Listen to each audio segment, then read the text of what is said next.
what from your experience has been some of the driving force behind good relationships that you've had with coaches that have helped you play the best? And obviously there's always two sides to every story, but on whether the relationship's going well or not. But from your perspective as the athlete, like, what has driven good relationships in for a coach and athlete? I think being open and honest and transparent. So even if I'm not getting selected, be honest with the reason why. Even if it's like, oh, I just went with someone else because that's who I preferred. Okay, fair enough. Like Andy, friend with Harlequins, you will not play until you sort your high balls out. That was honest feedback. So I went and sorted it out. I was always someone that liked feedback, honest feedback, not just like nothing really. Respect, I think, just respect as a person, the way you speak to me and we speak to each other. Because I believe I always show my coach. So I feel like I should have the same. Um, what else? I think those are the two main things. Hmm. Uh, I mean, that openness is just communication as well, isn't it? I think I've yeah, had scenarios with good and bad coaches where the communication is great, and some of it's been very subpar, and yeah, that can, because I think as an athlete you don't need another reason to tell yourself another negative story about yourself. So it's very helpful when a coach is just telling you as it is, like you said there, even if it's critical feedback that's basically, you're not good enough to do this, we don't believe you are, and you need to do this to get better.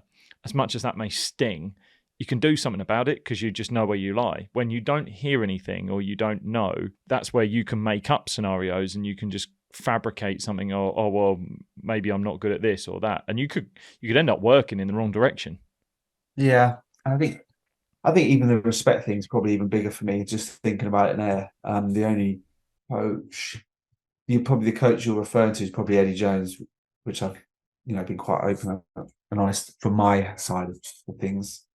Like I said, there's two sides of every story, but the reason that broke down there is because of just the way I felt he spoke to me towards the end. It was like as soon as he was done with me, he's kind of switched and or got even worse in the way he spoke to me. And I thought, being with him for 4 years, he should understand how I was as a person, an overthinker, someone that always gave everything um, to training and playing, and how much he would always refer when he spoke to me early on how much he knew I loved playing for England, which was obvious. Like everything I did was about playing for England. Like I loved it. Like it was everything for me, and he knew that. So why would he treat and talk to me a certain way, especially towards the end when he didn't want to pick me anymore because he knew how hard it would hit me? It was almost like he was doing it in a certain way to make himself justify doing it in a weird way. Um, yeah, so I think athletes deserve certain respect if they're giving everything, doing everything you say. That was another thing I did. I always did everything he said. So try and get feedback, take on his feedback.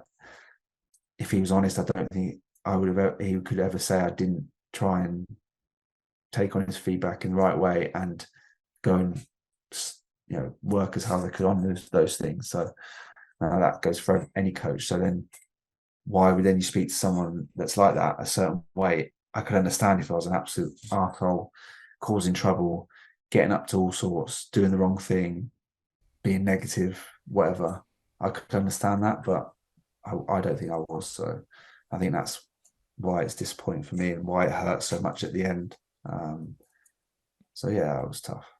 Do you get some form of closure from it at all? Do you sort of Can you sort of just look back at it now and be like, that was something I've learned from, or just was what it was? I definitely learned from it. Yeah, definitely learned from it. Yeah. Closure, I suppose. Again, like it's like it's hard to get closure, isn't it? Because I don't get another opportunity to play. So hard.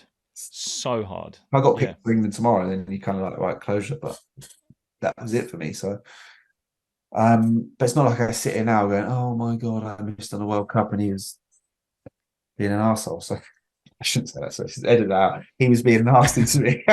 Again, that doesn't sound great, but you know what I mean. Was speaking to me in a certain way that I didn't think was appropriate, or yeah, just the right way to a person really. Um, And my wife was listening to the call, so she, she's not one to tell me what I want to hear. Like, she's probably my most brutal, what's the word, person to be towards me if I'm saying the wrong. Critique. Yeah, critique. That's it. So I said, so when the last phone call I had with Eddie, I was like, listen to this. So I put it on loudspeaker while I was speaking to him, and she was just like, oh my God, I see what you mean. But he was, yeah, bad. And it was in a bad, Yeah. it was in a bad period of my career, because I knew it was the end for England. Like, I wasn't going to get picked. It was the end of a World Cup year, and then going to get a chance to go to a World Cup, which hurt, especially after 2015, how bad that was. So yeah, there was just no human side to that conversation when he knew how hard it would be for someone like me with all those things taken into context. Hey, if you've enjoyed that video, then you can click right here to watch the full unedited version of that episode. Also, don't forget to subscribe to this channel by clicking the button below. I'll see you soon.